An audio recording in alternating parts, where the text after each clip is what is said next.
What's going on, guys? Welcome back to Weeb Seen It Podcast. This is episode 4. My name's Cam, I'm Jimmy. and let's just get right into it.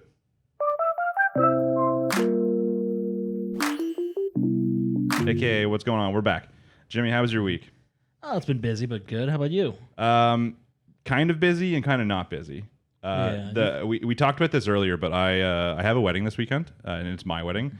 It's one of the reasons, we're not going to be talking about Millionaire Detective on this episode because we are recording this as of the Wednesday night, so it's not out yet. So on our next week podcast, we'll be talking about starting Thursday with Millionaire Detective, and then we'll just be going on through that. So that'll be back to normal.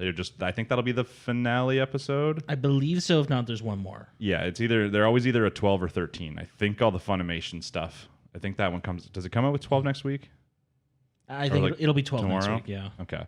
Yeah, so that's the reason we're not talking about Millionaire Detective.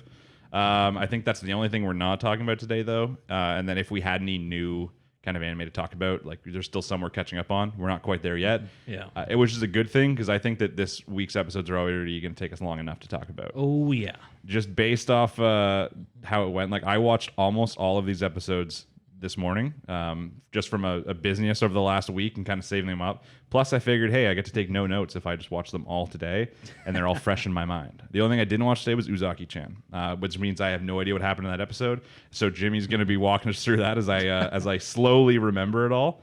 But other than that, I think we're just going to get right into the talk about Uzaki Chan, and we were going to do a ReZero discussion at the end about Best Girl with our friend Andrew. He couldn't make it though. Lots of busy stuff going on. Still COVID times and all that kind of stuff. Oh, yeah. So instead, the last show we're going to talk about today is the newest episode of Deca-Dence. And with the newest episode was also the finale. So it's the last episode. So we're just going to do a little bit of a talk about how the show ended, how we liked the show, that kind of stuff. You ready to get into it? Yes, I am. Okay, we're going to start with Uzaki Chan. So I believe this would be episode 11. Yeah, I believe Funimation's mostly on episode 11. Yeah, they're right like now. one episode behind. Okay, how did it start? I mean, asking for the exact start. For a little Well, I while, remember. but- So the episode before we talked about was the one where they go to Totori. So yeah, this it one was a promotional video. Yeah, basically. this one they're not. Okay. Yeah, this one starts, I believe, with them at Uzaki's home making udon with their mom, or her mom. up But there. why? Oh, okay. You know what? I know how it starts. It starts because his boss asked him if he wants to start cooking. Oh, right. His boss asked him if he's ready to start prepping food, and he does not know how to cook. So he goes to Uzaki's house because her mom is good at cooking. Yeah. Which is once again Uzaki's mom, best girl by far, not even close.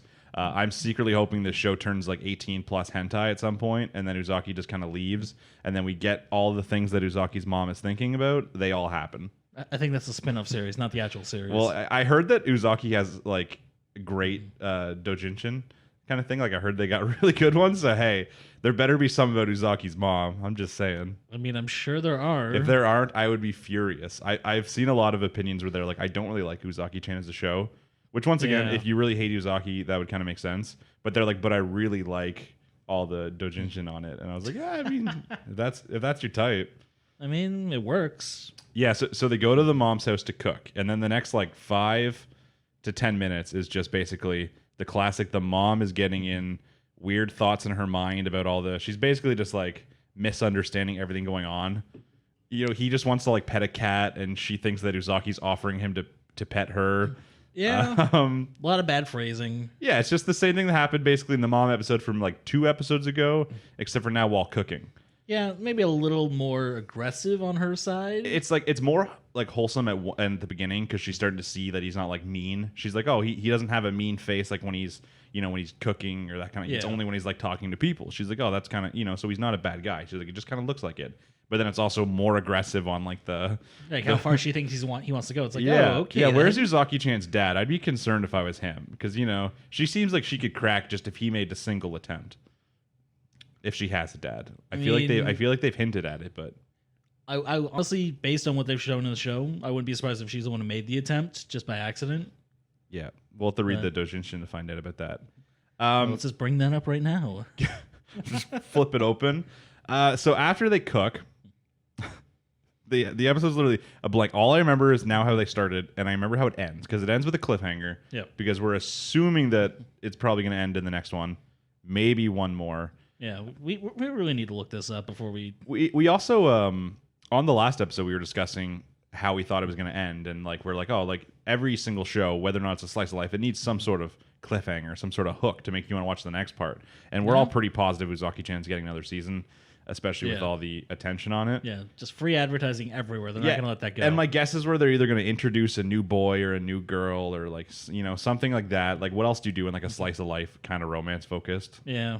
And then, I'm just going to hop right and talk about the end of this. The end is basically her showing up at his house in the rain and being like, hey, we can't hang out anymore.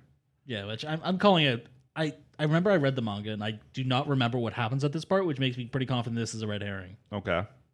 Well, it almost has to be because there was nothing hinting it before that.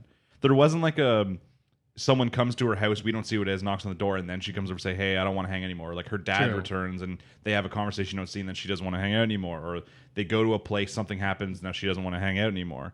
Yeah. It's literally just, from what I remember, which is almost nothing, honestly, it's just that it's all fine, and then she comes over one night, and he's just like, oh, what does she want this time?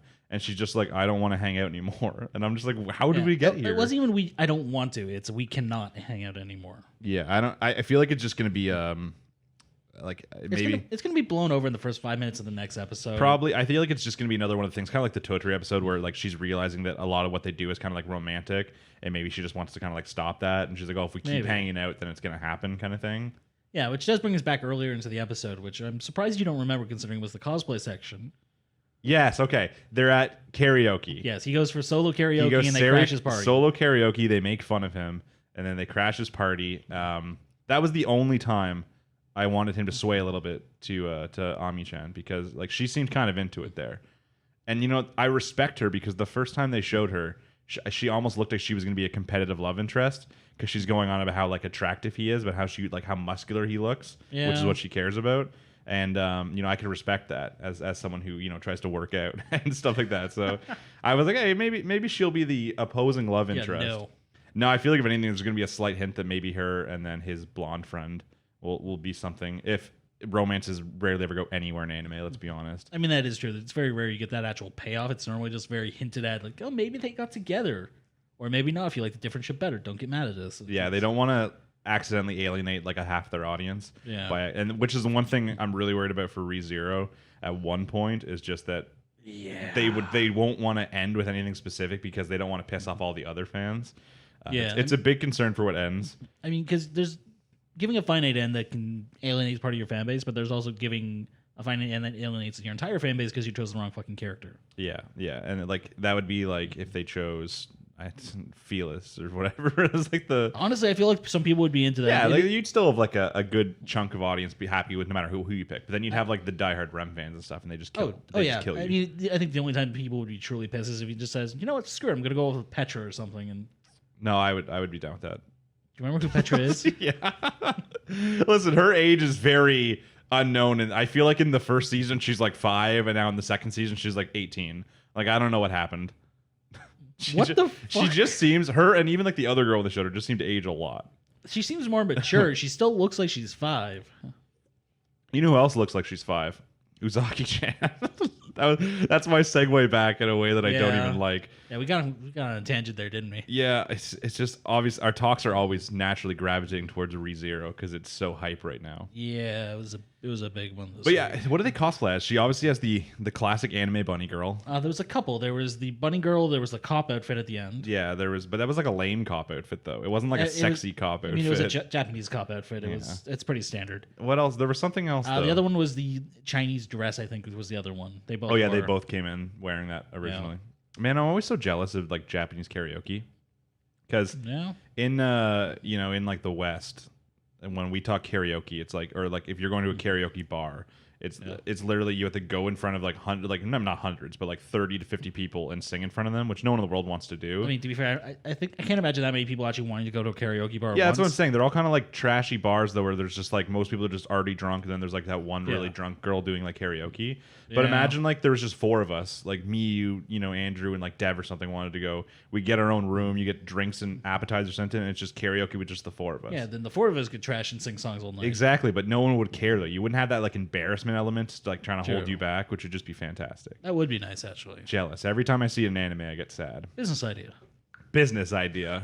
I don't know if that's a good business idea where we're from, but you know, like Toronto or Ottawa or something like that, like a bigger city. I don't know. I mean, where I'm from, they support a freaking axe throwing bars. So That's true. Actually, where you're from too, they also have a anime convention close by. yeah, we don't talk about that. YetiCon. Yeah. Is there anything else big you can think about Uzaki Chan other than just? Honestly, the ending was the big part of it. The ending was almost the only part other than Uzaki's mom, because we love to see her. I mean, Uzaki in a bunny outfit, I'm sure, is the highlight of a few people's day. I'm sure it was. Or, Ami-chan in a bunny outfit if you're like that, if she's your best girl. Why didn't we get Uzaki Chan's mom in a bunny outfit? That's next episode. Oh, okay, sweet. Yeah, so our guess basically is that it's either going to be solved very quickly, whatever this. It's a hard red herring though, because it is getting close to the end, and you're like, how are they going to keep intrigue going into a second season? Like, there's got to be something big. It's Uzaki Chan. They're not going to do anything extreme. Yeah, it'll literally probably be solved in the first 5 minutes, and then you'll just get more. Yeah, worst case, it's an awkward episode where they just misunderstand everything at the end. It's like, we can't hang out together for the next week because I'm going away or something like that. Yeah, and it looks all sad just because she shows up in the rain, but it's just raining outside, right? It's just that like stereotype that when it's raining, bad news comes or people are sad. Yeah. But she could literally just have showed up soaking wet and just be like, hey, we can't hang out. And then she's like, yeah, I'm going away for a week. I'll be back after that. We can hang out then. Yeah, because even when it opened, she was very much, I'm the only person who hangs out with you. You'll die if I'm not here. Yeah. So we'll have to wait and see. It's not a very far wait. That's a Friday. We'll be talking about that probably second on next week's episode after we talk about Millionaire Detective. Yeah, that'll be the most upcoming one. That would be, yes. Yeah. Okay, we're just gonna get right into the next one, which is Rent a Girlfriend.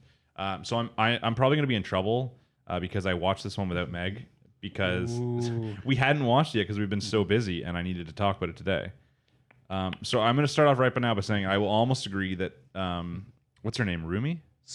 Sumi Sarakasa or something like that. Something close to that. She is almost best girl. She was close. You know what? I can appreciate She's that. obviously far better than Mammy Chan. I still hate her name. And Ruka. Way better. Not even close, but like still obviously not as I good mean, as that's Chizuru. personal preference right there. I can accept that opinion. Can we just talk about how this is one of the first episodes where the main character doesn't suck? He's not as big of a simp. He's not as annoying. He does something kind of heroic, just in like a help out one way. He's not excessively douchey on his fake date. And even at the end when like Mizuhara's like, hey, like I'm thinking about stopping, and even though he doesn't want her to, he's like, yeah, of course, like you should. Yeah, you're way too good anyway. It's like you're perfectly okay to stop pimping yourself. Yeah, it was like the first episode he didn't do anything really bad. He didn't suck at all. Yeah, which I mean, the character does grow over time, but it's still very nice to actually see him not be a complete dick. Yeah, and we do finally officially have all 4 girls. Yeah, which, I mean, coming in at episode 11, or is this 12? This would be 12 because it's on Crunchyroll. Yeah. At least it should be. I mean, I feel like that's really light for a character that features prevalently both in the opening and ending. Is this one continuing? Is Rent-A-Girlfriend continuing on, or is it taking a break between the next season? I thought it was taking a break. I haven't seen anything about it being next season unless it's just kind of flown under the radar. Yeah. I mean, it kind of sucks. Like, I feel like when I get something like this kind of show, I want it to be like a full 25, but it never is. Yeah, things are rarely ever these days. The weirdest one to me is the basketball anime, which like they got to like 25, and you're like, wow, good. And then they took like a 3-week break, and then they came back. And now they're at like 49 or something. Like they're just going for it. I'm like, sweet. I mean, it's a sports anime, dope. right? Yeah, exactly. They tend to get long run times. Well, yeah, one basketball game is like 15 episodes, so they really can't do that all in one season. Yeah, more of an old school shonen style. But yeah, I'm trying to think of obviously the ending kind of thing is the big part of Rent a Girlfriend, kind of like with Uzaki Chan, because we're getting one of the girls, which is Mami Chan, learning about Mizuhara being a rental girlfriend. Yeah. Through also learning that Sumi Chan's a rental girlfriend. So now she thinks that Kazu has rented 2 girlfriends, and he's trying to like make himself look really cool by like cheating on one rental girlfriend with another rental girlfriend. Yeah, I do want to draw attention to the fact that she said like, is he actually 2-timing? And it's just like, do you actually think he could get 2 girls? Yeah, she's like, she even openly admits, she's like, that girl could have like any guy. Like she has a big choosing of guys. Why would she go for him? Yeah. But you know, at least I like the scene of her like in her room, and I'm a little confused. Like there was something hinting there because her brother comes in and says like, you know who is here? Yeah. And then he's like, are you not sleeping around in college, are you? And I'm like, what? Like, it's a guy, but why would we not name him? I mean, I wouldn't be. Again, this was a long time ago when I actually read this, but I'm pretty sure she has somebody on the side. Yeah, but by the fact that they said you know who and just not a random name makes me believe it might be a character we know. Like, what if it's gonna be his other friend? I mean, like, after everything he did, that would be a huge bomb to drop. If it was like, what's his name, Kisei or something like that. Yeah. Yeah, if it was him, You know? I mean, after everything he's said and done, I don't think he has a right to do anything. Maybe one of the older ones. Yeah, I'm just trying to think of like I'm like they specifically don't say the person's name. The brother says you know who, but I did also like that scene because I don't know it kind of normalizes her a little bit more. I mean, she still looks psychotic looking at it. Yes, Jimmy, but she's a woman and she is a woman scorned. I mean, at that point, yes. Yeah, I mean, kind of. She has this like it's the age old. You want what you can't have, right? She said right in the episode, she's like I don't really care who it is. She's like, I'll try with anybody kind of thing. Like she didn't really care that it was him specifically that she's dated. She's just like, I gave it a chance, broke up with him in a month, didn't care at all. But then she's like, wait a minute, new girl? I mean, I don't even think she wants him back. I think it's that she just doesn't want him to be happy. Yeah, I mean that's a next level. That's a big level of psycho. I mean, yeah. I mean, I hope that she becomes. I feel like you can't have a long lasting show if that's just her only character. Like I feel like they're gonna try and make us like her. I don't know what they're gonna do, but obviously the classic in any show is that when someone's kind of a psychopath, there's a reason they're a psychopath, and then when you find out the reason they're a psychopath, then you feel bad for them. I mean, some people are just batshit crazy. I guess, and say it's like we talk about psychopath, but we're watching anime where like people are murdering children and stuff, and all she did is like break up with a guy and then kind of want him back. I mean, it's almost, very normal level of psycho. It is, but it's also a little bit more relatable. Like you see something like genocide. In I was anime. living Rent a Girlfriend basically when I was like 18, but without the renting of the girlfriends. Yeah, but yeah, I mean, like it was a good episode. Honestly, compared to the rest of the episodes on the list, it was one of the more tame ones. But that's just because so many of the other ones were just like huge. Yeah, I mean, in regards to itself, it's still a pretty big drop, but compared to everything else that came out this week, it's not nearly. Yeah, the ending of Mommy-chan finding out leads to the question of like, okay, now what's she gonna do? It ends with her pretending to be a male to rent Mizuhara to then confront her. So it's like, hey, like what's she gonna do with this information now? Probably something crazy. Yeah. But yeah, I'll definitely go back to what you said last time, and I'll say that that Sumi-chan is pretty good. You know, she's far better than the other two options. She's just still a little bit behind, you know, Mizuhara. Yeah, again, I'll say it's personal preference. It's a type thing too. You know, she's the classic anime shy girl. You know, she's the how did he describe her?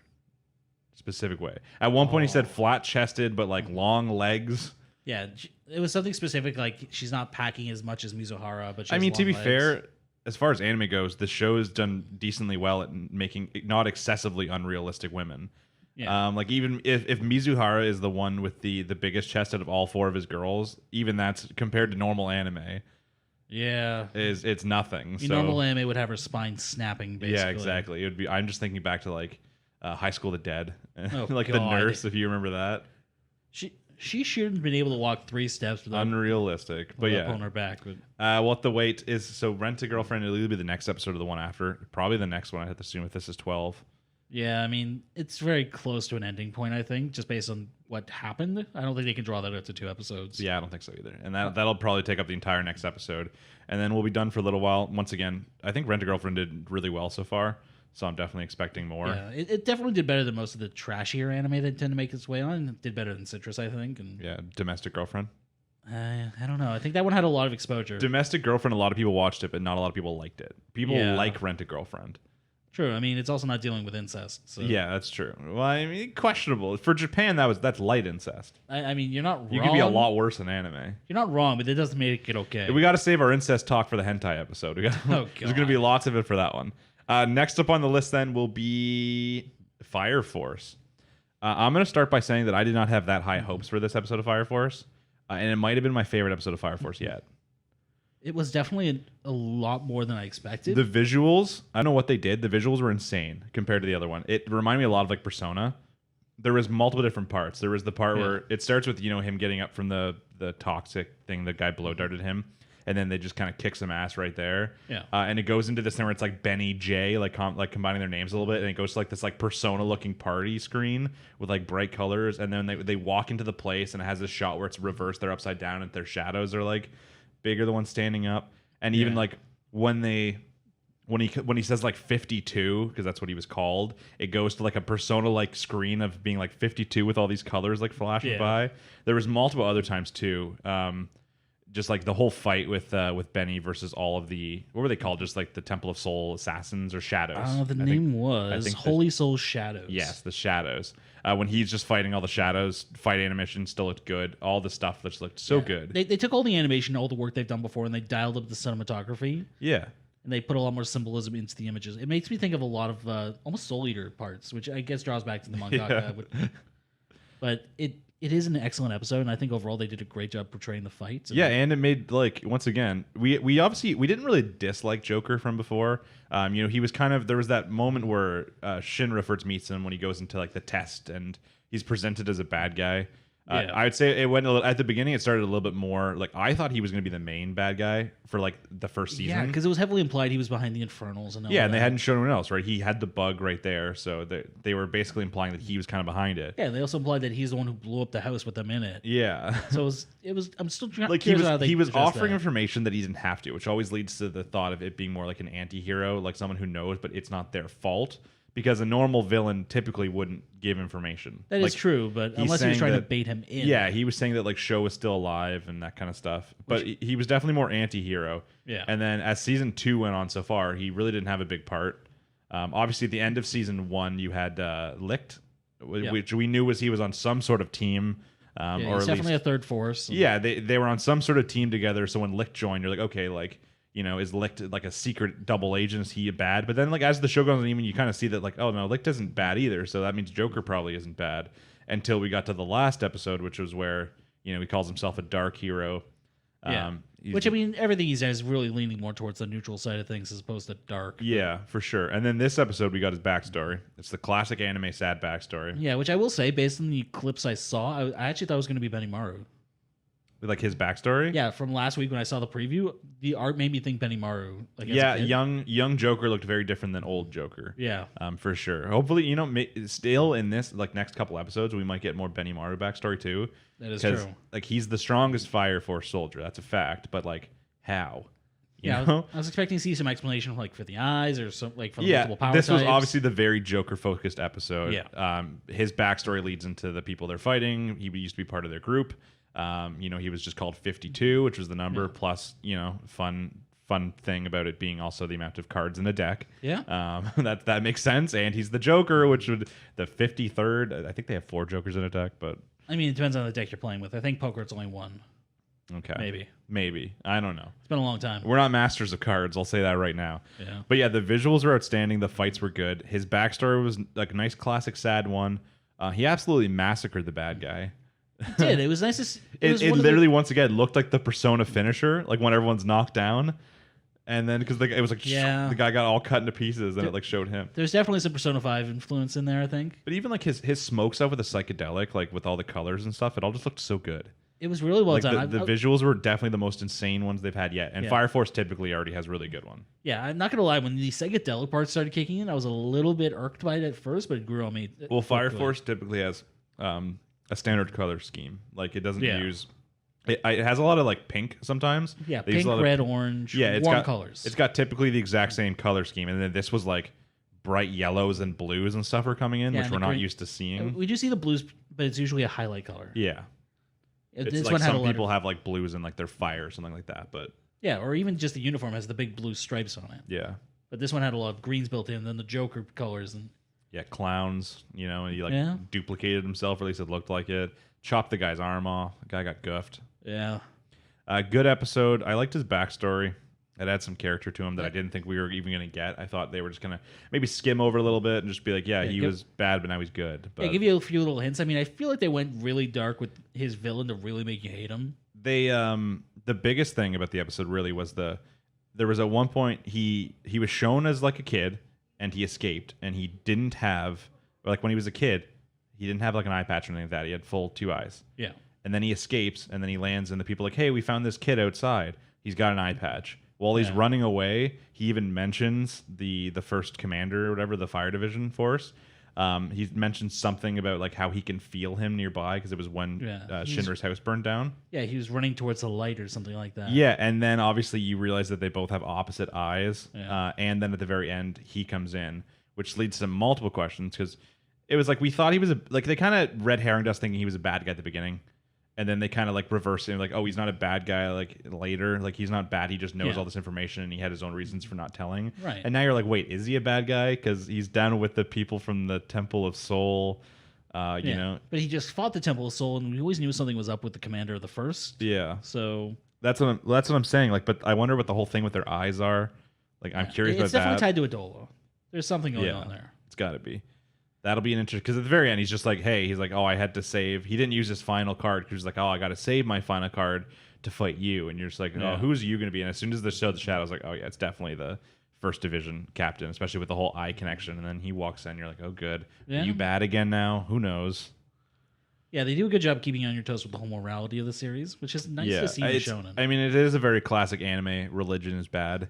Or at least that's what it's hinting at. I mean, yeah, I feel like they took a pretty cheap shot at the church with Joker's backstory, but yeah, that's for sure, especially with the commander and what we're assuming is the sexual assault that took place, which is very heavily implied. Yeah, that's a low-hanging fruit to take. So yeah, you know what? That's one of the things that made anime so good, especially back in like the early 2000s, is that their aggressiveness towards religion, and then even like Fullmetal Alchemist towards the military.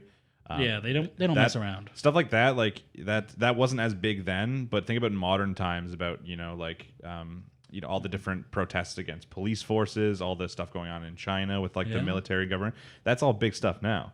But yeah, like the church stuff is always big. That's been big for a long time. So that's kind of cool.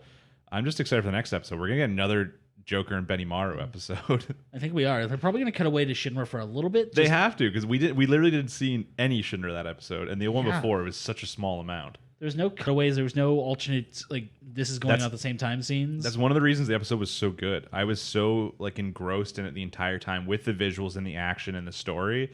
I didn't like care about not seeing Shin or any of the other characters. I was just like, hey, like I don't want to see anything else except for this. Yeah, it was a lot more focused than normal episodes, because even when they have a solid storyline going, they usually cut away to like some side element of it. Yeah, and that's like the beauty of only focusing on two characters right now, is that when you're cutting between the two characters, they're in the same room. So you're still getting the same basically point of view, just different sections of the room. Yeah, even the fight's separate. It's still part of the same battle. I would watch a whole spin-off series with just those two. Benny J. I feel like their characters might wear on you after a little bit, but I mean, probably. I mean, maybe I like Joker's character a lot. Benimaru is one of those. He doesn't have tons of character now. He's just kind of the best. I mean, I feel like there's room for him to grow, though. Yeah, well, I mean, they haven't even given us his backstory yet. You can't just. The whole point about anime is you can't just be the best. You became the best by getting pushed past your limits. That's a classic anime. Yeah. So he's got to have a backstory, because he was already pretty strong. The most backstory he got is just when the other, like his lieutenant, what do you call him? When his he second got, in command. Yeah, when he basically had to sacrifice himself to an extent to defeat the devil, like the Horned Infernal. Yeah. That's the farthest back we've seen, though, and he was already pretty strong at that point. He was already basically making his own Fire Force division, fighting off Infernals. Even that was the part where I think he pushed past the limit, so we haven't seen where he got to that stage yet. Yeah, we got to see what made him so good to begin with. We got to get his backstory. Even like when we got like Arthur's backstory for like that 2 minutes, I was like, hey, I like this. This made me sad. That was hard hitting and not what I expected from Arthur. Yeah, because he's the dumb character. Yeah, now he's got depth. They added it in. I mean, he's still dumb as a sack of bricks. But he knows pie. Which is still shocking to me. But yeah, my only question for next week is it going to be as good as this one? Like, are they still going to keep up this like really cool visual style they got going on, or is there going to be more like the other episodes? I mean, with someone like the Commander, it's not going to be as easy to use something like a psychedelic trick, I think. Yeah, it's going to be like big fire explosion fights, which is the much more likely. It's going to be more pyrotechnic-y, I think. Is it going to be the two of them versus him, or is Joker going to say like, oh, he's mine? Because Benimaru's got to be done with all his guys. I mean, Benimaru is definitely done, but I don't know if Benimaru would actually pick a fight with the Commander at this point. The part where Benimaru broke the dude's arm was fantastic. He used his elbow to break the other guy's elbow, and you heard it snap. Yeah. That was good. The whole thing was just, I loved the episode. We'll have to wait till next week to see more, and then Fire Force is continuing, right? I'm pretty sure we've gotten confirmation on that. I'm pretty sure they're doing 24 episodes. Yeah, I think it's listed as a fall anime, so we should be good on that at least to keep going for a while. That'll be one of our nice continuation ones. Next, I don't know why I'm looking at my phone. I have no notes. Next up on the list is Misfit of Demonking Academy. Watched that today. I'm sure you did. So there was the questions. One of the guys, I think last week we talked about him too. Here's in the comments. He had some nice theories on Misfit. I don't think any of them panned out. They're probably pretty close. Like even like my theory about being like the weapon and that kind of stuff. Not right. Yeah. It just starts off and she's like I'm just like a human personification of magic, basically. And she was created to just make clones that self-destruct. Yeah, I mean, I don't think they were necessarily designed to purely self-destruct. I think they were meant to be used as soldiers. And if they fail, they self-destruct. Basically, yeah. Yeah, just to fight, because the one guy, Jurga, just has an eternal grudge against the Demon King. Yeah, which kudos to him. He really stuck with it. Yeah, we all definitely saw the twist that he killed Cannon when they first in like the 2 episodes ago when she's like it was a human who killed Cannon. Now, that makes sense to how she knows because that wouldn't be public information because people would not trust him if they found out he killed the king. My assumption was that because she was reincarnated from him, she just had memories. Yeah, that's what it's implied. She's like, I have some of these memories, and she like kind of shows one. It's like no, I was just around when it happened. But yeah, she was just basically for the last 2,000 years or so has just been making these clones. So it was basically implied that he did 2 spells and then he was like gone after that. Yeah. And one of the spells was like Arga or something, which is like his hate spell basically. Yeah, Arga or Urga, I think was. Yeah, it's almost like the other 2. Like the demons have one spell that gives their friends powers. The heroes have a spell that gives their people powers. This is like kind of like that, except for with hatred. Yeah. So it just fills the people with like the hatred towards demons basically. And then the other spell was like her. So the other magic was her making it so she could make this army to constantly, Which apparently didn't pan out because she didn't hate demons. Yeah. So, I mean, that's because she said that he used all the hatred on the first spell. All of his hatred had to go in the first spell. I mean, it worked. Yeah, so that means kind of a fail, though, if he didn't make her hate, Yeah. He could have used half the hatred on the first one, save a little hatred for her. That way she wants to kill the demons. I mean, we do have to get into kind of the fucked up imagery we got in this episode with her. Just an army of her own babies saying "mama." I hate that. I guess it's like kind of like sweet, she like thinks of them as like her creations. She doesn't want like she's like, oh, they can never forgive me because she's just been sacrificing them for all these years. Yeah. But they're like, no, mama, we save her, and then Yeah, which I mean, the fact that they chose then to start talking. Yeah, I mean, I'm wondering if it's going to pop up that our main character just did that to kind of provoke her. Maybe if he used like a spell to like pretend like they're talking or something. Yeah, which was almost more fucked up if you think about it. But none of this was even the big reveal, because then immediately after this, the incarnation of Jurga comes back, and it's like, oh, he can never die as long as I'm still here. And you're like, okay, this episode he's gonna, Anos is gonna find a way to solve that, maybe destroy her. Whatever she's doing, but without killing her. That's what he does. He destroys some sort of things on people without killing them. Yeah. And then he's going to take care of this dude. Just like, oh, he's just going to remake her source, or he's going to do something like that. Yeah, but then instead we get just the other surviving 7 demon emperors with masked guy, Avos Dilhava come in.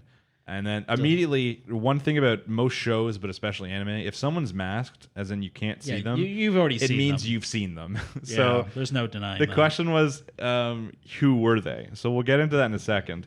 So it then starts the plot line of, with them coming here, the humans are now ready to rise up and start a war against the demons. He goes back saying, hey, I've been reborn. I'm your demon king. Now we're actually going to go kill all the humans. I was wrong 2,000 years ago. I don't want peace. So let's just go kill the humans. So both armies going. Anos is like, hey, guys, we're going to stop this fight. He's like, I don't want you guys to die. I don't want them to die. He's like, no one dies. He's like, we're going to solve this right now. So they pop in. You get a little bit of like some of the characters have to pair up, and they're going to be doing like a battle.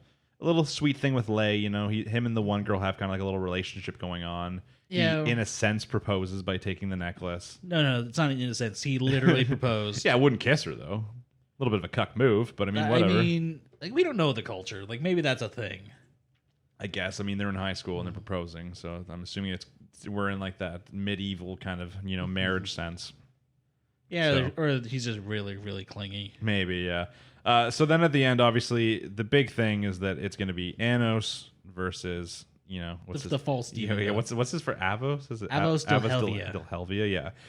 Still wearing a mask, and then he says so my theory, as soon as I saw him at the mask, was that, and I couldn't exactly figure it out, was that it was going to be Lei because he picked up the sword, and the one thing we know about Lei is that he can use any sword.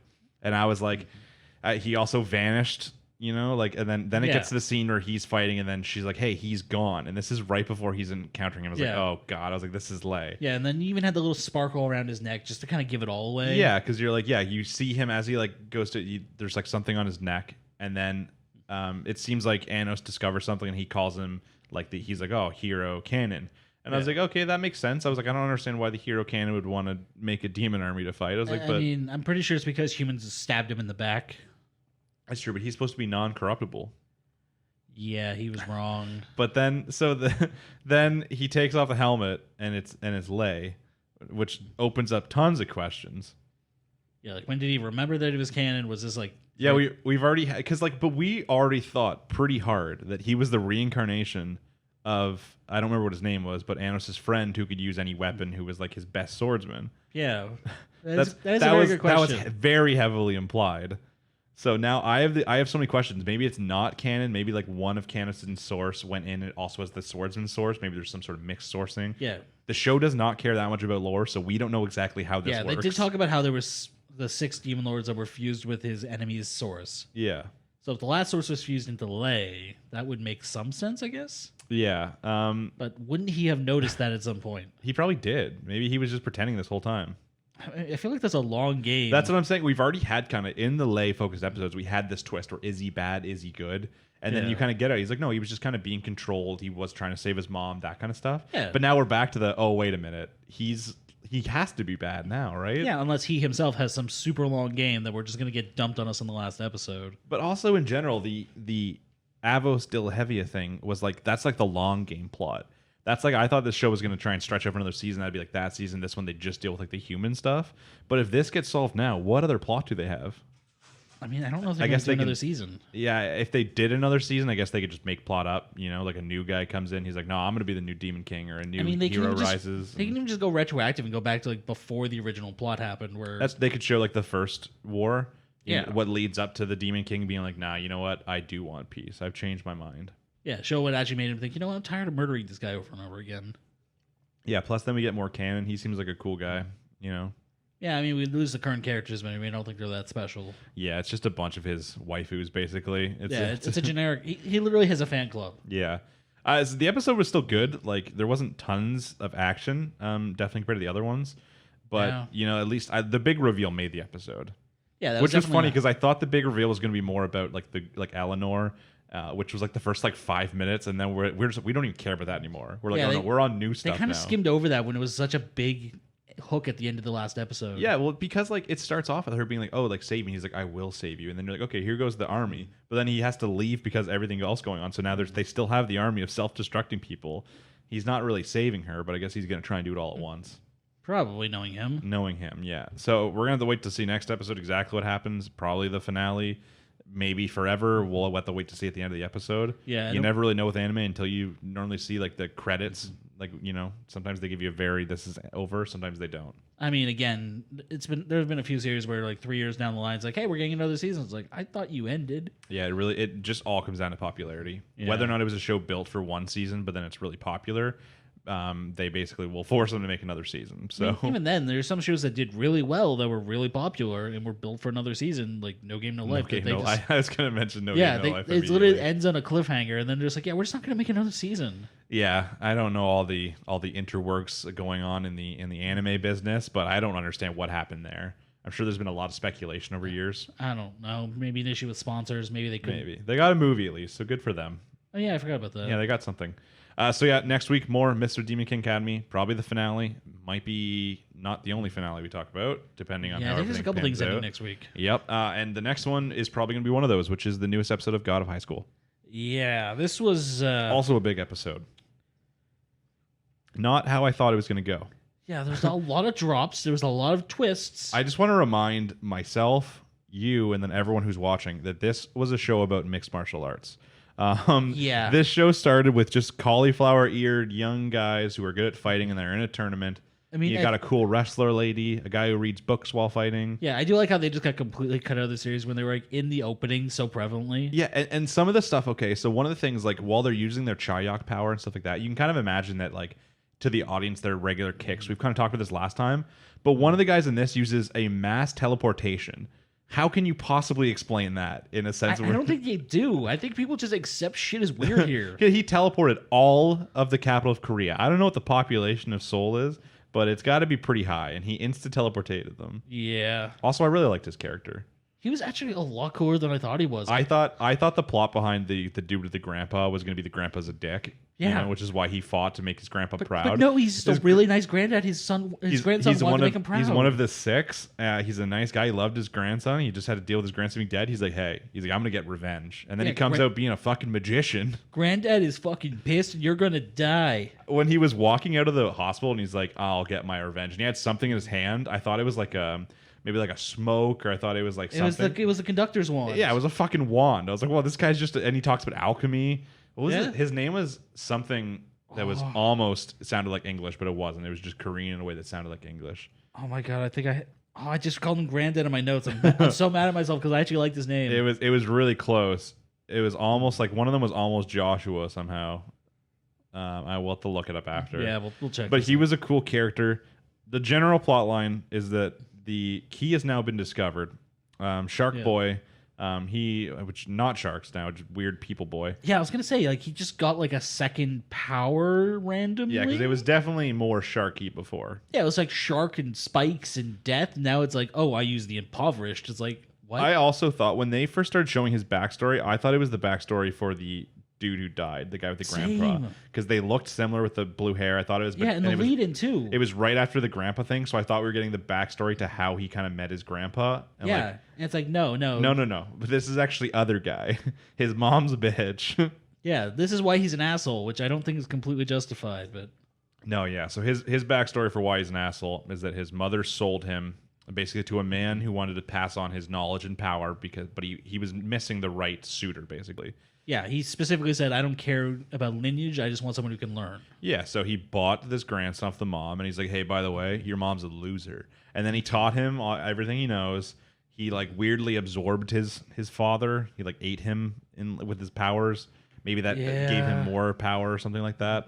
Probably. This show's gotten weird. Probably. But, yeah, like, they're just doing the fight. He kind of eats the Ilpio guy. And then the key, it's no longer just him or his Charuk. It's like an actual physical object comes out. Yeah, it looks like an old school dungeon key. Yeah, it comes out. There's like this like Infinity War who can grab the key where everyone has it for like 1 second before it ends up it ends up in like the bad guy's hand and he's like, yeah, the key.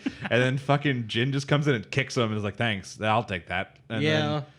And then America shoots nukes at Korea because the one dude literally summons like angels. I'm assuming that's what they're supposed to be. He summons a swarm of angels that he's paying his which I want to know. He's paying his subordinates like 100,000 yen or whatever it is per one destroyed. Yeah. How much fucking money does this guy have to work with? I finally know that guy's name too. I finally memorized it. It's Park Mujin. I knew it was Mujin. I couldn't remember his first name. I kept thinking it was Park, so we both had different pieces of his name, but we just didn't put them together. But yeah, he's got a lot of money, man. Yeah. But you know, it's very finally implied because like the last episode we discussed it, we're like, is the one side really bad? They're trying to not get God killed. But then in this, we're like, oh no, they're trying to summon God to destroy the earth. Yeah. Okay. They took away that ambiguity. They're just like, yeah, no, we want to destroy everything. Fuck you all. You know what? We learned stuff, though. The evil cult is trying to summon God to destroy the world. Who knows why? Religions are weird. And then Park Mujin is trying to get the key we're assuming to stop this from happening at this point. Yeah, which I did like how he mentioned how he has limiters that he needs the key to remove. Yeah, that was implied earlier with all of his people. Yeah, because they all had limiters. He got the one guy basically right, like 3 months no pay because he took off his limiter without permission. Yeah. But they're able to take them off themselves. Yeah, I don't know why he would have one that he can't remove unless he's like too strong. Unless like it's like possibly destroying the world strong, so he has to, and he can't leave that in his own hands. But the key makes you stronger. Why would you need to be stronger to not blow up the world? Yeah, I don't know. The show's about martial arts, okay? Or so it tells you. It's not anymore. I don't care what you say. So you know, basically the one guy summoning God's coming down with his angels, and then America's like, hey, like we don't trust Park Mujin to take care of this. Let's shoot a bunch of nukes. Yeah. Classic America, am I right? Yeah, first reaction, I'm surprised no one else in the world, they didn't show anyone else in the world this is America. Yeah, I mean, everyone else would just be like, yeah, that makes sense. Depending on the year. If it's 2020, everyone's like, yep. Yeah, I mean, especially if they're seeing the same shit. Like, okay, you know what? I can get behind nuking this. Just see Trump hitting a button. Just boom. You know what? I think that would have been a little too on the nose. Yeah, the bigger question about the whole political things is that I'm pretty sure if America fires a bunch of nukes at Korea. I think North Korea might have something to say about that too. And I don't know what year the God of High School takes place in. I'm assuming it's like near future if they're using nanotech to heal people. That's true. We'll not get into the deep politics of God of High School when it's about martial arts people kicking each other with superpowers. Yeah. But yeah, the nukes are fired. So you're like, oh, it's going to be this race against the clock. They have to beat this before the nukes fire and then somehow stop the nukes. But instead, the Park Mujin teleports all the young people because he's like, oh, you kids got to go somewhere else, and teleports them, also including the bad dude, the third party bad guy, which is Shark Boy. I don't know if he grabbed him by accident or if he didn't realize he was evil, or Maybe he just didn't realize he was evil. He's like a third party. It is implied basically that his dad that adopted him, sought him after this key to gain some sort of extra power. Yeah, basically everyone else is a loser. Yeah, get rid of them. You're a winner, so you need that key. So all the young people get teleported. They're doing a fight for the key. Park Mujin's using his big cross power to try and stop the god from coming down. And then as it's breaking through, some of the other 6 hop in and they try and help. Yeah. But they're losing, right? It breaks through all their guards. The god's coming down to destroy everything. The nukes are on their way. And then, our favorite character, Granddad. Don't remember his name. It was a name that was Korean, but when you said it out loud, it sounded English, which was one thing I remember. It's one of the reasons I want to remember what his name is the most. But he comes in with his alchemy and his wand. Avada Kedavra is basically all of the nukes. Turns the nukes, and turns the nuke into like a. I mean, let's go a step back here. First of all, he teleported all of Seoul away. Yeah, which is what you mentioned earlier. Yeah, because. No matter what, it's not like he's saving the city from the nukes. He's basically just turning it into an even stronger nuke to kill God, and it's still gonna. After killing God, it's gonna hit and blow everything up. So he teleported every single person away to help them. Yeah, then he turned it into a God-killing spear. Yes. Which I honestly thought the god was going to be a bigger deal than what it was. You knew it was going to work, though, as soon as the one main villain guy's like, oh, no. He's like, please, no. So just that moment of, oh, shit, oh, shit. Yeah, so, I mean, fuck the key, am I right? Like, you just need this alchemy dude. Even though now I'm pretty sure he's dead. Oh, yeah, he is 100% dead. Good one episode, Granddad, though. You did your best. Yeah, he was a highlight for me, honestly. And that one action was a lot more badass than you get from a lot of series. Yeah. And then pretty much for the rest of the episode, the god thing like lands beside Jin and them. We still don't know where they were teleported to. It almost looked like they were in the explosion a little bit, so it must have been not that far. I mean, they were somewhere else. They were fighting Jill for the key. Mm-hmm. He'd already beat the crap out of Daiwi and Yumira. Yeah, easily. We assume. We didn't see. Yeah, which on that note, we did finally see what Daiwi's Charyok is. It was a guy with like a halberd thingy with a And that's Yumira's. This is the water. Yeah, but when it came out, what did it look like? It looked like water. But it was in shape when it came out, wasn't it? Like he put it onto Yumira's one. Oh, okay, that's why. Okay, that's why it looked like the person with the spear. Yeah, no, that was used. Yeah, we saw it. We didn't get to see it in action at all because then it just cuts to next scene. Yeah. Jin's coming in. Like they're beat up. Like he stabilized someone with it, I guess. Yeah, he fights Jin, kicks Jin's ass to an extent. He gets the key and he eats it. And I think is that the end? Yeah. Then he turned into a baby. Oh yes, he turned into a baby. The baby sprouted wings. Turned back to his grown adult self, basically like a Lucifer-looking guy with horns. Yeah. He looked like a really edgy Sephiroth fan art. Yeah, that's what I was thinking too when I first saw it. I was like, when he first started, like Jin had the key. Ilpio at one point is like, no, you take the key. You need it more. Like you'll basically do more with it. And I was like, yeah, I would just try eating it or something, Jin. Like see what happens. Or like smack yourself with it a couple times. When he's getting his ass kicked, you could try and use that power he used in the last fight. That would have helped a little bit to not give the dude the key and become a weird Sephiroth. Come on, call down the bitch slap of God. Yeah, exactly. Like, he did none of this, but they're saving it all for the finale, which is presumably next week. Yeah, which I am curious if they are going to bust out, what was it, Wukong that you meant? Not Wukong. Son Goku. I was thinking Elite, God damn it. I mean, Wukong is basically Son Goku. Oh, he is. So, yeah, Son Goku. Yeah, so I still think they will. That's my guess, though. As I said, I don't know much about Korean culture, religion, or gods. So we'll have to wait and see, though. That'll be next week. It was a pretty exciting episode. Once again, this show does get more and more ridiculous. It gets farther and farther away from martial arts every episode, but it hasn't been about martial arts in a while. Yeah, it's anime, though. If you were only watching this because you're like, hey, I like UFC, like I want to see an anime about it. This is not like a sports anime about UFC. This is an anime. Is there a UFC anime? No. I feel like there's at least a boxing one. Yeah, there's a couple. There was Megalobox. There was Hajime no Ippo or whatever it's called. There was what's the big one? The old one, something Joe. That's what I was trying to think of it. I keep thinking Beautiful Joe. I also keep thinking Beautiful Joe. It's not that. Yeah, Yesterday's Joe, Everyman's Joe, something. I don't know. Yeah. One of those. I'm sure if someone's watching this right now, We just triggered anyone who's watching this. comment what the name of it is, because it's something Joe. And Yeah, that was the reference in Megalopox. He yeah, called plus himself Joe. I loved what, Bakugan? Or no, Bakuman. Yeah, okay. Yeah, the one by the guys who did Death Note. I was judging you for a moment in there. that, one of, I think, the main character's favorite manga back in the day was that, and that's how I remember it. But I don't remember. It was, I feel like it was like Yesterday's Joe or something was like the translation. I don't know. If you're watching, let us know if you happen to be smarter than us. Yeah, we would very much appreciate that. Very difficult. We are too lazy to use Google. Yeah, we have the phones here, but if we start getting into the Googling stuff, it just takes away everything. Yeah. It gets away that loving feeling we get eventually in the episode. We're like, oh, that's the grandpa's name. Yeah, it's going to be like 30 seconds before we cut. It's like, that's the name. Yes. Yeah, it'll be right at the end. So that's it for Gata High School. Next up, obviously, the big one each week, probably the one that most of the comments are about and most of the people want to talk about, which is ReZero, which was today. Yeah.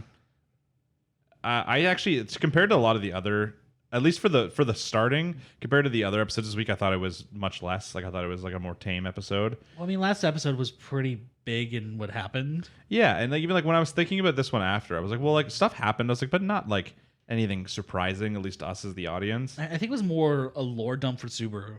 Yeah, the one part I really liked, because it literally just, it starts off with him just finishing his death from the last time, and he's like, hey, I want a tea party. You know, he's like, give me a tea party. Yeah, right I need now. to talk to you. We need to sort this shit out. Yeah, and then instead of a tea party, it's Subaru's voice. I didn't double check, voice actors, but I'm pretty confident I'm it's Subaru's positive, voice. yeah. I don't remember the exact line. He keeps using it though. Something has present in it. I know Yes. that. See an unthinkable present. Yeah, so then it literally takes him through. We don't see them all, but we see very obvious ones that we should remember. Of basically, minutes after all of his deaths.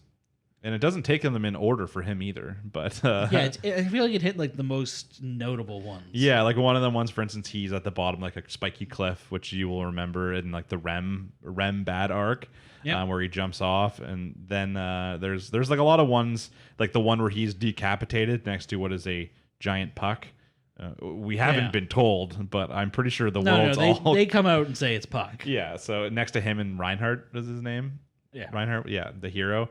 Which obviously that was like one of my favorite Subaru deaths, because there was like credits. There was no ending theme that day. There was no ending song. It was a sad, somber song as they got more and more frozen, with Subaru's head just falling off.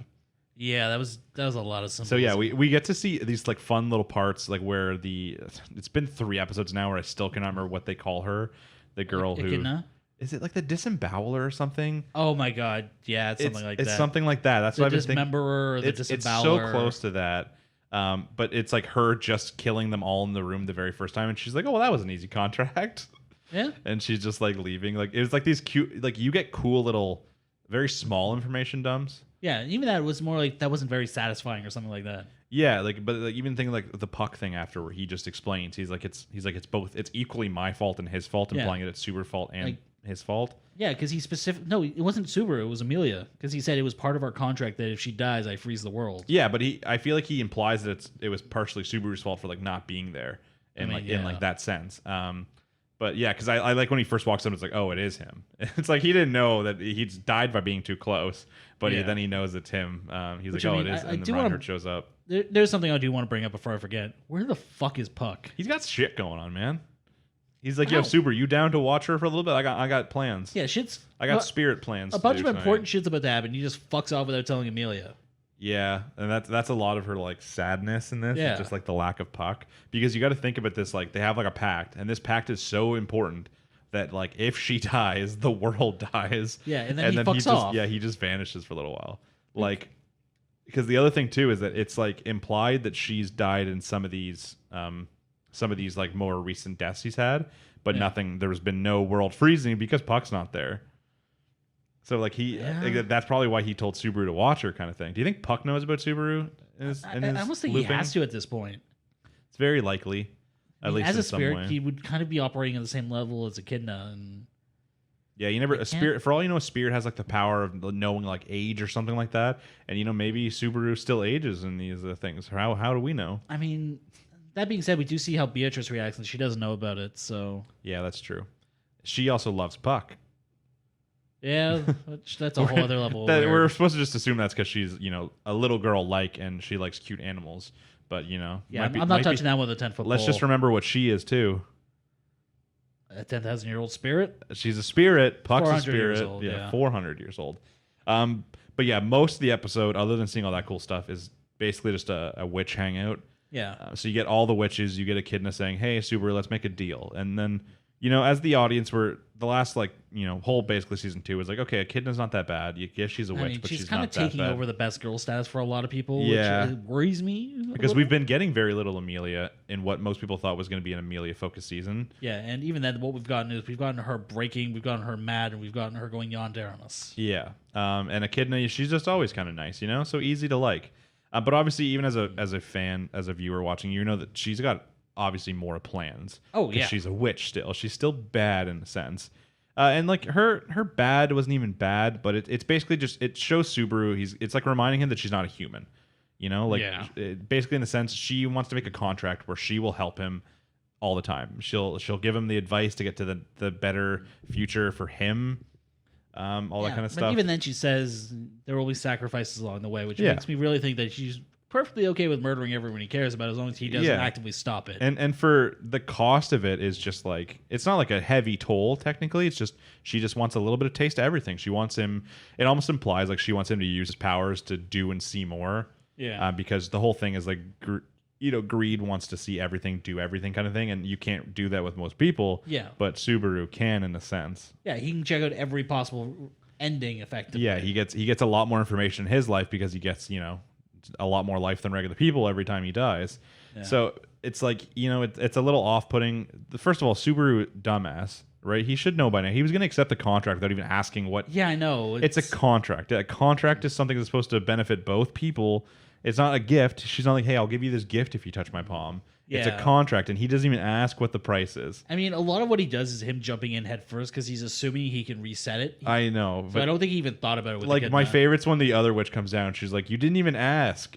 He's like, oh, yeah. The Witch of Wrath, the magical girl one. Yeah. She's like, you didn't even ask. He's like, oh, yeah, what is it? She explains. And it's not really that pisses him off. It's then he's like, hey, I got one question that'll decide whether or not I take your deal. It's like, what's with Beatrice? He's like, you're the one who who met with her before. And she's like, yep. And he's like, and you're the one who told her to wait like the 400 or to wait until she meets that person and protect the library. She's like, yep. And he's like, so why'd you do who is that person? She's like, I don't know. And the implication that he asks her and she responds with is that it's just another thing that she's curious about. Yeah, she wants to see who she would choose. Yeah, who Beatrice would choose. The thing is, Beatrice was basically trying to do her job right until this person basically proclaimed that they were this person. She didn't look at it like this could be any person. She thought it was going to be a specific person that comes to be like, hey, I'm this person you've been waiting for. Yeah, which I honestly think is the reason that it's such a fucked up thing for Subaru. It also makes, but if you think about it, though, it's kind of nice of Roswell, though, because he probably knows that. And he's like, hey, just tell her you're this person. He's just tell her. At the same person, he probably could have just done that at some point. Probably. Yeah, anyone technically could have. Roswell could have hired a random guy from the street to come in and be like, I'm this guy. Yeah, I mean, we don't even know how old this guy is. Like, Roswell could have been around for the last 300 years and has just been watching it get more and more unsettled. Yeah, he's obviously probably older than he's supposed to be. I don't know if he's 400. He could be older than 400. But we don't even know how old he's supposed to be because he's a dude in clown makeup. Yeah, it's true. He's a jacked dude in clown makeup. I'll remind you from the bath episode. Yeah, but in anime that doesn't mean anything. Yeah, everyone's jacked. My bad. like look at Roshi. Like, he could beat most bodybuilders, I'm pretty sure. That's true. But yeah, then basically Subaru just gets mad. He's like, your curiosity has basically caused this person pain for 400 years. He's like, you are a witch. And she's like, yep. It's like, are you surprised? Yeah, and then he's basically like, hey, you suck. You're a witch. You don't understand emotions, that kind of stuff. Yeah. And then her face does look a little mad, but it's not at what he said, because then everything gets dark, and then they're like, oh, she came. And you're like, oh, who came? Even though you know who came. And then they're like, oh, Tella's here. And then, Subaru turns around, makes a face, and it's obviously, Satella, the Witch of Envy. which I thought she was like locked up or something. Apparently, everyone could just visit this thing. Yeah, they kind of rewrote that rule, I feel, because before it was like, oh, they have to swap with me to be here, Yeah. and then they all just show up. Like, no, It's no, she was just kidding about that. She just didn't want us all to appear at once. I'm like, but you still coulda. Like, you guys had to perfectly time this weird swapping in and out thing. Yeah, like, did you guys just put together a bit with the whole, like, the wrong person showing up? Yeah. Yeah, Are you that was a good- pre-planned sketch, apparently. My big question is, why didn't Sloth show up the first time? Because I like the look of her. Yes, also, and like, you know what? Lust was cute. She was kind of like a Sumi-chan from Rent-A-Girlfriend. She is an adorable character, but I just like the design of Sloth just as a character. Once again, statement about anime here that they go with a small-looking young child for Lust. Yeah. You know, bold Yeah. again. And yeah, they like her like power basically. If you walk so close, your like heartbeat stops. Like, Well, no, you stop breathing. yeah, and then Was your it heart stops. The faceless bride or whatever it is. Yeah, because she'll just be whatever you want. Basically, she'll be whoever you love. I'm just saying, Amelia didn't pop up there. I mean, you're not wrong. We'll talk about this more on Best Girl episode. I think next episode we're gonna get the Witch of Envy, which is a big thing. Yeah, we're actually gonna see her this time. It's not just gonna be her fucking shit. Yeah, out. she might like say words even. Like, who knows? Yeah. So this could be a big thing for the next episode. I didn't watch I don't think there was actually next time. That's what even made it even more dramatic. It went right from this into done. Like, it was kind of showing some credits as this happened. Yeah, like it was right up to the last second. There was no black. Yeah, there was actually, I nothing. think the what's his name? It's like Barry Allen. I know that's the Flash, but yeah, it is Barry Allen. I think he said that sadly, he said sorry to burst your bubble, but ReZero will have a split and will stop airing after episode 13 and continue in winter 2021. Oh, god damn it. Yeah, I read that and I'm like, you did burst my bubble, sir. I was like, that's sad as fuck. I was excited for 25 glorious episodes. If I had to wait all the way to winter of next year, the world could be over by then.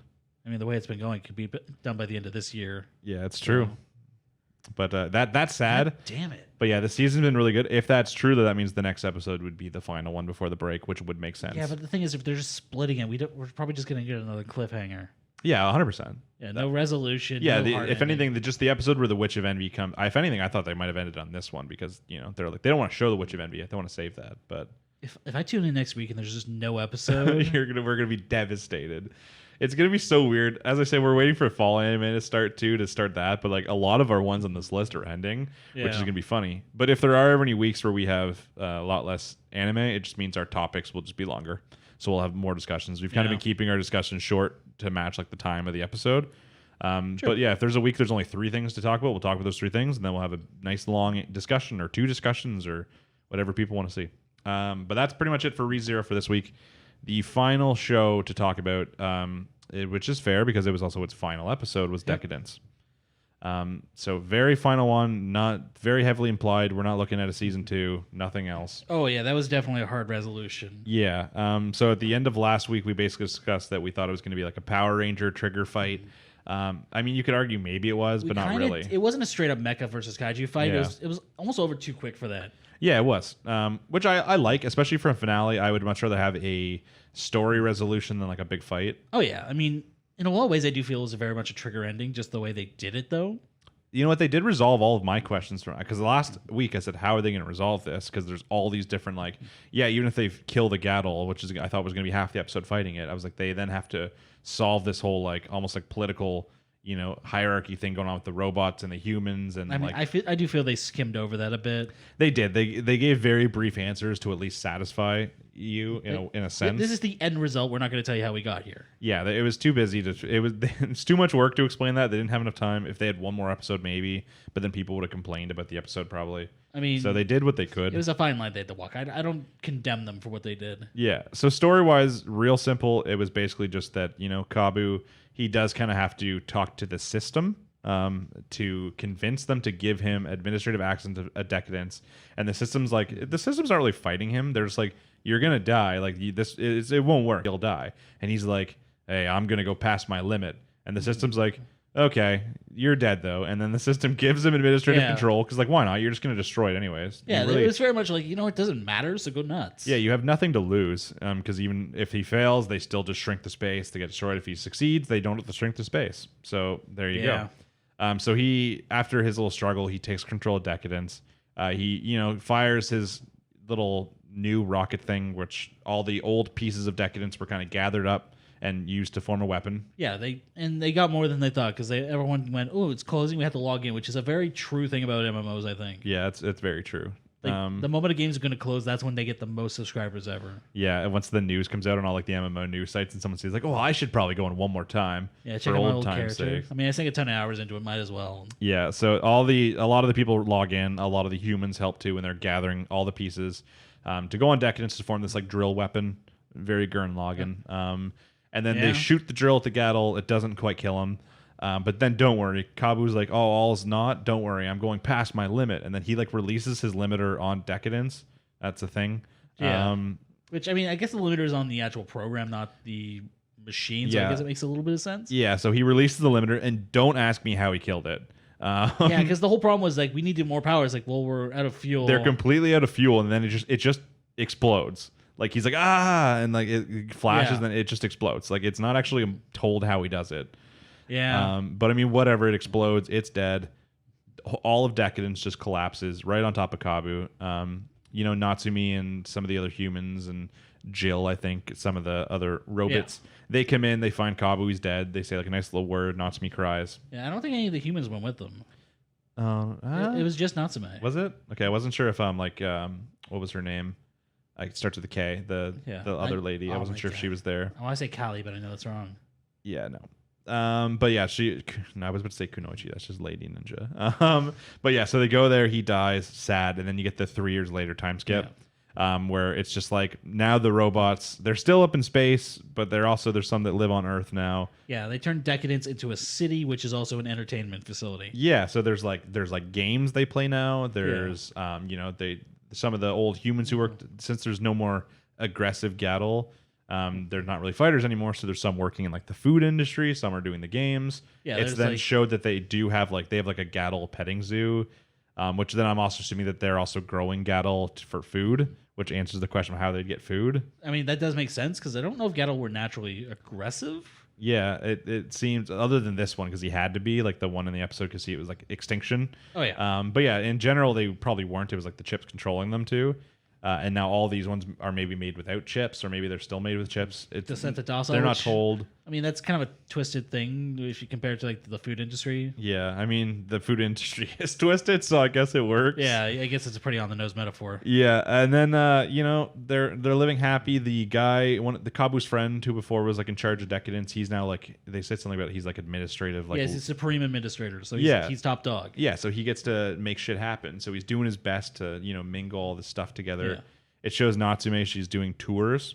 Yeah, she's like Earth tours. She's older, new arm. She's got the long hair. She's got the new arm. And then it shows Jill going through her files. And then the guy's like, "Hey, what's that red file?" She's like, "Oh, this is my backup of Kabu." And then she's just like, "Oh wait, Nani, my backup of Kabu." And then you get that nice anime ending where like they don't want to give you too much, but you see what happened. You see a figure walking up to Natsume, very obvious looking figure. They remade his old avatar. Yeah, very obvious looking figure, and then she sees him and then starts to cry, and that's it. Then it ends. Yeah, which I do want to take a step back on the backup. I don't know if I want to call that a cop out or just like bad writing. There's also the question though of like. It's like do you remember the old question of teleportation? Like even if you could teleport, you're not actually teleporting. You're destroying the original, and making a copy. Yeah. He now has to live with the fact that he's a copy. He's not even.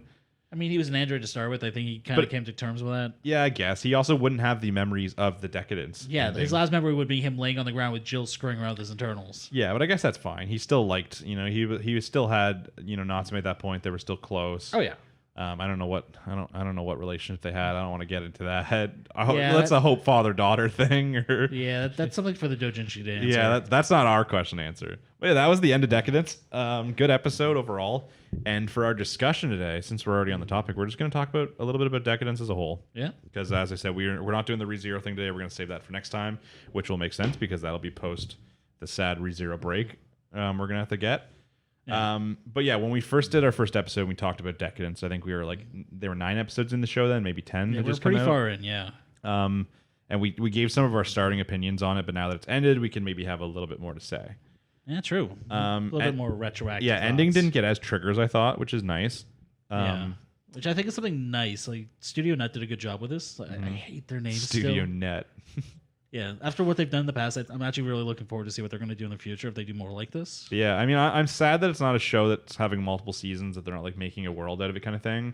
I mean, I honestly appreciate that. It's nice not to know I'm not going to have to go and watch 7 seasons down the line. Yeah, that's the saddest part about anime sometimes. It's like things you want things to have endings, but you don't want things to end.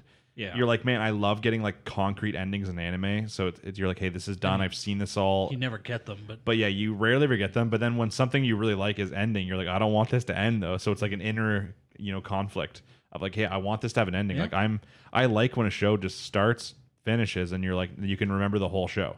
Like later when you're discussing it, you're like, this was just this one show. We can't just have a discussion on like One Piece because the show's still going. It's endless episodes. Let's roll a dice, see which arc we get. Yeah, like it's just too hard to do in comparison to looking back retroactively at something with only one season or like a nice concrete end. Yeah, I mean, even something that's a little bit longer, like Soul Eater, that's 50 episodes long, you can still kind of look at it on the whole. It's not as easily as like a 12 or 13 episode anime, but you can still think. Well, especially since something like Soul Eater didn't get a proper ending. I mean, yeah, because all the stuff going off the manga. And, I mean, true, yeah, but it still has an ending at least. Yeah. So there is some sort of resolution. But. Yeah. I was like. When the show first started, I was almost starting like Attack on Titan vibes, because Attack on Titan likes their monsters outside, and like it's like their world breaking twists where like the world's not what you think it is. It's not just like a twist with a character; it's like a twist with the entire thing that you're seeing, basically. Yeah. And we get that very early on in the show, which was one of the most surprising things. Is like an episode 2 twist. You don't get those very often because you haven't learned enough to have something twist. You don't have expectations to be subverted. Yeah, exactly. So it was a strange phenomenon that you don't see a lot in anime, but it worked really well and it got a lot of attention. Yeah, it really did. Like one of the reasons I watched it is because I started. It was I think I mentioned it before. It was the Mother's Basement video about Deca-Dence, and I started it. And one of the first things he said is like, "Hey, if you haven't seen this yet, like go watch it first." And then I read the top comment, and the person's like, "I honestly recommend like not watching this video yet." It's like I love him. But like, go watch the show because if you watch the video, you're gonna get stuff spoiled for you, and it kind of makes makes part of the show. And I was like, yeah, I have Funimation. I was like, whatever, let's just go watch it. I got the free time, and I'm so glad that I didn't figure out the spoilers first. Yeah, I mean, I don't think you could have figured that out unless someone told you about it. Yeah, that's true. I mean, but looking back, there were hints though. Like they find the robot in like the first episode, like her dad and them. Like there are little hints, but not enough to figure out the entire plot. Oh yeah. But yeah, I mean, what about like the characters? Were there any standout characters to you? I mean, I don't think anyone was over the top. I mean, a lot of characters do stand out in my memory. What was his name? Starvosky or the alcohol dude? Oh, yeah, I don't remember. I know it's Star and then ends with a Y. The guy who made his own. And then Donatello and Jill. Donatello stands up to me, because his name is easy to remember. It's Donatello. Yeah, I know. I just picture a Ninja Turtle. And also, he's purple, and Donatello's the purple Ninja Turtle. Yeah. Coincidence? I don't know. He's also like 4 times the size of the rest of them. I want to know how he swung he's that. like the only one that looks powerful enough to fight like regular people without being in his avatar. Yeah. He's actually maybe bigger than his avatar. Who knows? Yeah, I think he is actually. Yeah, I think Kabu, out of the main character, Kabu is probably the best one, because like Natsume is like the main character, but in like a sense, but she's not very interesting. Like she's very much a standard anime protagonist. Hey, like I believe it, I can do it. Like, and even then, she's more reactionary than proactive. Well, Kabu's very much he is reactionary at the start, but then he's very proactive in trying to get things changed. Yeah, he decides something quick, and then when he decides it, it's his entire life. He's like, I've decided I don't want this to stand now. This is all I care about. He's like, now bugs are cool. Yeah, something we didn't really touch about based on the fact that the end of the system's like, no, yes, we're cool with bugs. It's just you guys who decided that. I feel like that should have been more of a plot point. Yeah, that probably should have been. There was also nothing with Pipe. Sad life. I was really sad. She got a mirror decoration at the end, and a picture. I mean, yeah, but I'm still really sad Pipe didn't roll up. There was a couple things. Like I was still expecting a twist with like Kabu being the one who had to like kill her dad or something, because he mentioned her dad. It was his job to put down bugs. We don't know how long he'd been doing it for. True. But he mentioned that her dad specifically died because they found out. Thus, he was killed. I thought there was going to be a twist, or it was like if this went on to be like a 50 episode anime, that would have happened. 100%. That would. Oh yeah, that would have come up at some point. It's like, yeah, you killed her, or one of your friends killed her. He got hired. He was just his job, classic thing. But it's still going to cause this like internal strife kind of thing. I was surprised that never came up, but I just don't think they had the time. Yeah, I mean, even if they did, I don't know if they wanted to go down that route. Yeah, I mean that something like that's a big dramatic thing that takes a lot of episodes. That's like if you're a 50 plus episode like anime show. If you're only 13 episodes, you just don't have the time for like really emotional arcs because they can take a long time. Yeah, you have to be smart with your time, and I think it's part of the reason why a lot of arcs got almost covered up very, very quickly. When Natsume found out about the truth of the world, it took like half an episode. She was cool and with like it. one episode, it was like her world was destroyed. She cared about nothing, and then half of the next one, she's like, you know what? I just decided it's cool. She's like, I trust you. So yeah, exactly. yeah. I'm trying to think of good standout characters to me. Donatello was dope. I actually really liked I don't remember his name. I liked the character who, when we first got Kabu's backstory about like the limit thing, I liked that guy. I mean, I think you were supposed to. He's like the anime protagonist, but we don't get him though. He's gone. But yeah, this is more about what happens when the anime protagonist fucks up. yeah, because anime protagonists always go past their limit, but normally it works out for them. This guy did not. I mean, work to be out fair, for they're him. normally not doing it by cheating. Yeah. This guy just flipped a cheat switch on. And I mean, I guess it's a video game, so that is kind of cheating, but you know. it is literally described as a cheat. Yeah, but it's a cool like it's a cheat though, but you also lose stuff. Like how often in cheating games do you lose anything? It makes it so if you take pain, you actually feel the pain. I mean, but you're not wrong. you get to be stronger. I mean, yeah, but it's still. How do you think like retroactively? Let's say 5 years down the road, people look back at Deca-Dence. Like, what do you think the reception is going to be? 5 years down the road, I think it's definitely going to still stand out as a blip of a different type of series. Mm-hmm. It's probably going to be put into the same category as some weirder shows like the Gatchaman Crowd series, maybe Attack on Titan early. Yeah, it definitely. I feel like when it started, I thought like when this show ends, this is going to be like one of those things that everybody talks about for a long time. Something like Attack on Titan, how it was like that huge thing, or something like My Hero when it first came out, like one of those things that becomes like huge. By the end, I definitely think that like people who have watched it, 5 years later when they talk about anime they really liked recently, they're like, oh, I really liked this when it came out in Funimation, or like this when it aired. Yeah. But I don't think it's gonna be like everyone's talking about it. Yeah, I don't think it earned classic status or anything like that. But it did not get instant classic, which is when I first started, especially like the twist and everything. I was like, oh, this will become an instant classic. Yeah, I almost feel like it's closer to Eureka 7 in that regard. It's definitely a strange standout, but it's not strange enough. Yeah, it's also competing against a lot of good shows. Like even when it comes to like, I originally when I first thought, I was like, oh, maybe this could turn out to be anime of the year, but it's competing with a lot of stuff. Yeah, things like Great Pretender and God of High School. Yeah, even stuff like ReZero, popularity wise, I think ReZero is probably the most popular thing we talk about right now. Putting it against existing anime is always a weird one because they always have established fan base. Because let's admit it, it's not going to be the best anime of the season because we got Haikyuu coming up. So yeah, it's doomed. But yeah, I mean, there's a lot of good. I think The Great Pretender will probably be one of the biggest ones of the year. Yeah, I still have to get through that. Just like production quality wise and everything like that, like it just seems like it seems like it was made to be better than the rest. I mean, it was backed by Netflix, right? Yeah, it's a Netflix original. So I feel like they have to put a lot in. It's just like Crunchyroll, God of High School. Listen, when you have a Freddie Mercury song as the name of the show and the ending theme song, that has a good sign to it because anime doesn't do that too often. Yeah, the closest I can think about is JoJo. Who uses all the Western artist names as like the names of the characters and stuff like that. But I mean, true. I mean, I feel like they did like with Netflix backing, they are able to get those licenses. They are able to kind of push it through, so they do have a little bit of advantage over, say, some random animation studio in Japan. Yeah. One thing we should talk about in one of the upcoming episodes is our discussion is I haven't watched it yet, but the Dragon's Dogma Netflix anime. I still have to watch it too, so that'll be good. It's like a CGI anime, which does not always hit me right, but I liked Dragon Dogma the game, so we'll see maybe if I watch these episodes, if it's good. But that could be a fun little discussion because Netflix has hit a lot with their Netflix animes. Yeah, because even going back to things like Devilman Crybaby, they always do a really good job. I mean, they might be controversial on some Maybe not levels. so much with the newest season of Seven Deadly Sins, if you've seen any of the animation on that. I mean, was that Netflix? The original seasons were, or at least they were listed as Netflix originals. They weren't like produced by Netflix, I don't think. I think that it was one of those things where Netflix just like bought them also after. Yeah, because I think something like Devilman Crybaby, Netflix had a little bit more input onto how well it was put together. Seven Deadly Sins, I think the studio just got hired to do it, and the third season they just kind of shit the bed. Yeah, I'm definitely. I mean, I feel like if in like 5 years I was to name off like my favorite anime that come up, I don't think Deca-Dence would be on the list.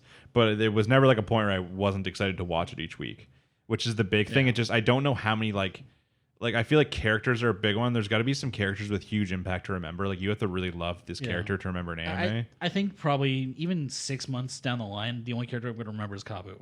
maybe Yeah, Pike. like even when I think something like Fullmetal Alchemist is still my favorite anime. It came out more than 5 years ago now. It's like I think about all the characters, like the main characters, the side characters, even like all like the sins, like Wrath, Gluttony, all them. They all had tons of character too. Yeah, I mean, I will say part of it too is the name.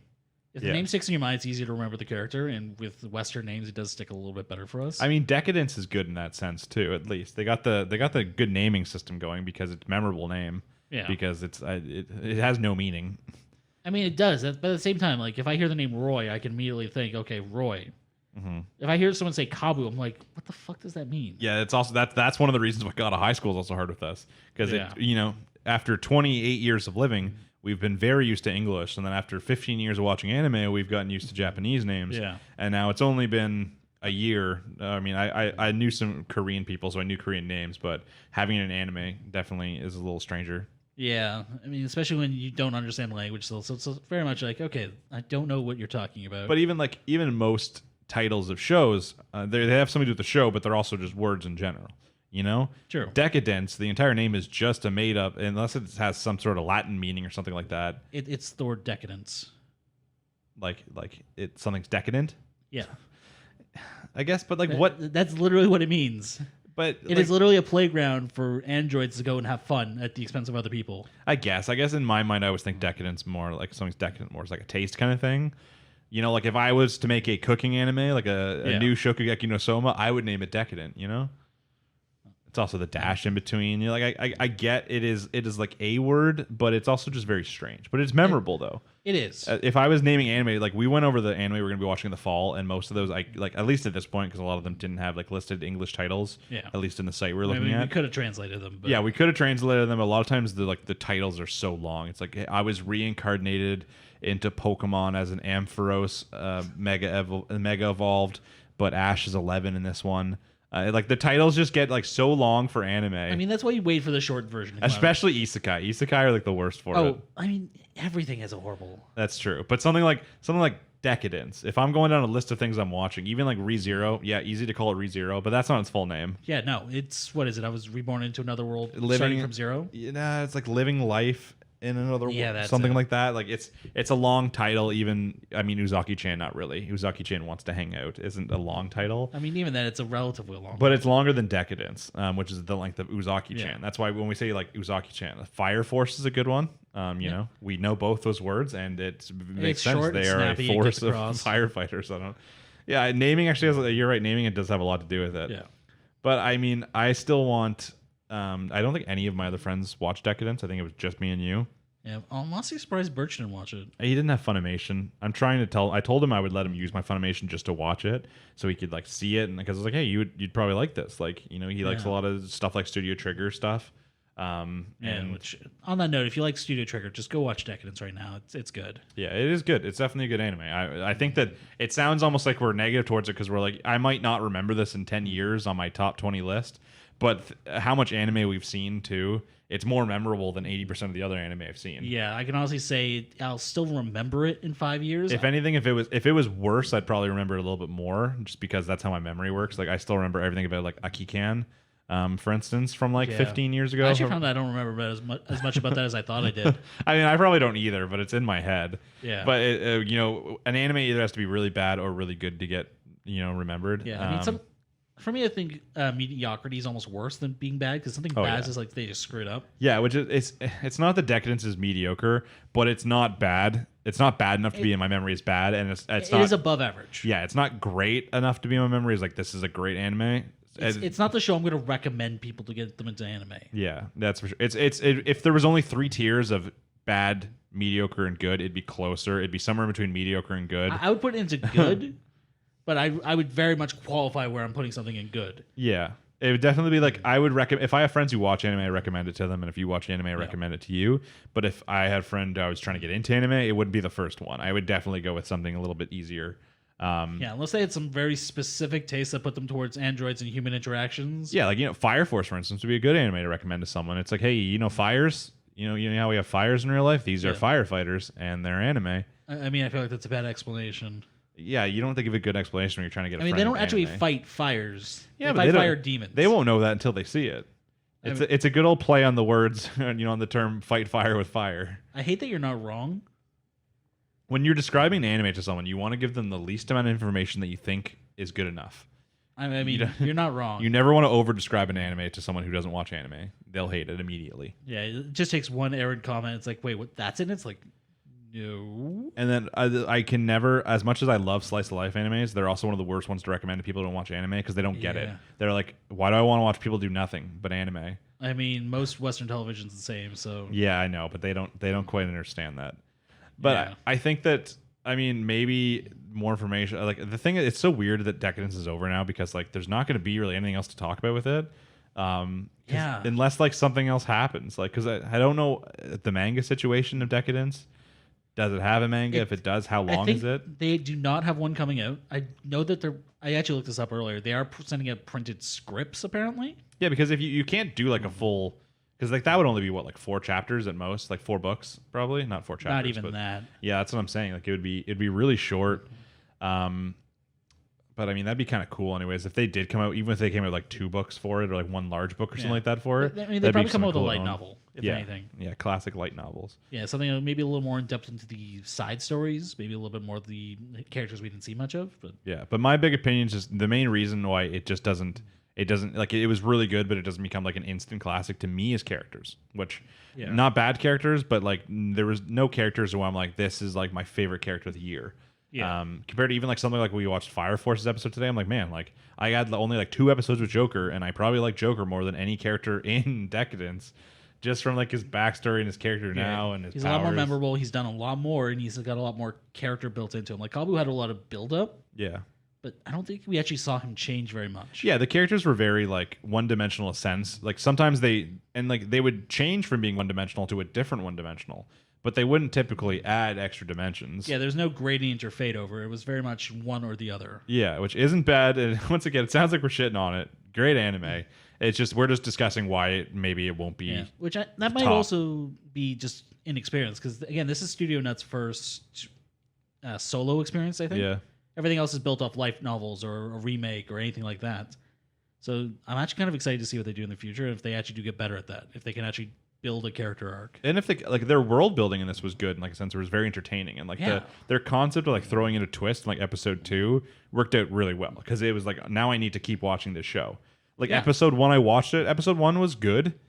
Just kind of seemed like a shittier Attack on Titan with how they're fighting the Gattle and stuff like that. I'm like, okay, it was good, but like it didn't have that Aaron's mom being eaten Attack on Titan grip that holds you in. You're like, now I need to know what happens. Yeah.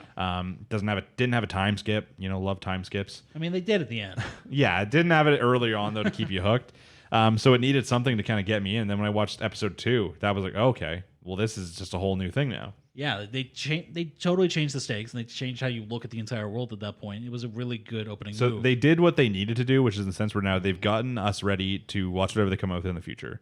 If they want to come in next time with a 25 episode anime or a 50 episode anime, we're pretty likely to watch it because they're like, hey, I really like Decadence, and if they use their world building and they're like they're kind of out their ideas because they didn't just go with the very easy format a lot of animes do. They kind of swapped everything up. If they want to do that to a 25 episode anime next time, I think we're down to watch it. Yeah, I just really hope they get the character building down because that's it. You just need some wacky characters. I mean, they even had a little bit of that. They just didn't have enough depth to the actual main character's growth over the series. Yeah, it's definitely Kabu and Natsumi they weren't like cool enough. They didn't pop out.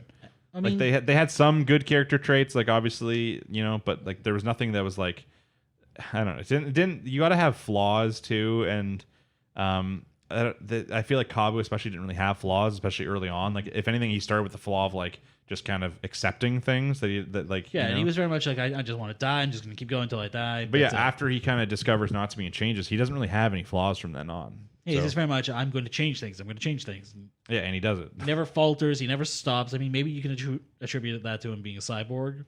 Yeah, or like it's just his whole thing is like he's going past his limit. Yeah, no matter what. So, I mean, good anime. If you haven't seen it, watch it. I mean, if you haven't seen it, I don't know why you're watching this part, because then you will have it spoiled for you.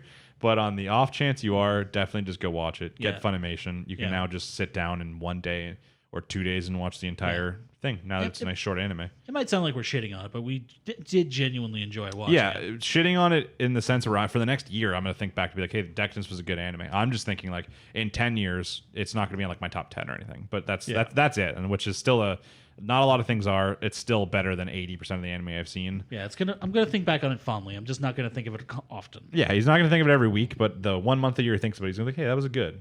Yeah. And maybe a second watch will come in at some point. Yeah, next time I see something trigger, I'll think, oh yeah, Deca-Dence. I'm excited for like an Anime North this year too, like a convention, just to see if there's any Deca-Dence stuff out.